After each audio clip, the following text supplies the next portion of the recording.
విశ్వనగరమంతా హైదరాబాద్ అద్భుత ప్రగతి సాధించిందని మాజీ మంత్రి ఖైరతాబాద్ ఎమ్మెల్యే దానం నాగేందర్ అన్నారు. జలమండలిలోని ఎమ్మెల్యే దానం నాగేందర్ ఆధ్వర్యంలో ఏర్పాటు చేసిన మంచినీళ్ల పండుగ కార్యక్రమం జలమండలి ఎండి దాన కిషోర్, ఈడి సత్యనారాయణ ఉన్నతాధికారులు, ఉద్యోగులు పెద్ద ఎత్తున పాల్గొన్నారు. జలమండలి ఉద్యోగులను దానం నాగేందర్ సన్మానించారు. దానం మాట్లాడుతూ తెలంగాణ ఏర్పడిన తర్వాత దేశంలో ఎక్కడా లేని విధంగా ప్రతి ఇంటికి 20,000 లీటర్ల మంచినీటిని ఉచితంగా అందిస్తున్న ఘనత ముఖ్యమంత్రి కేసీఆర్, కేటీఆర్కే దక్కుతుందన్నారు.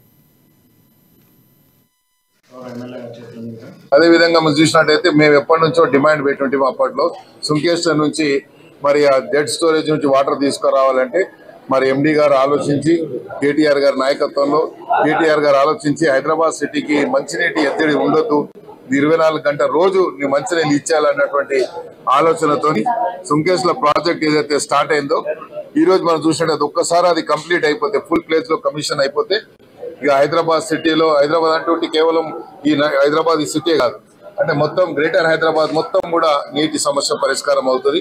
మరి 2 ప్రపోజల్స్ ఈ రోజు డిస్కషన్ లో వచ్చాయి. ప్రధానంగా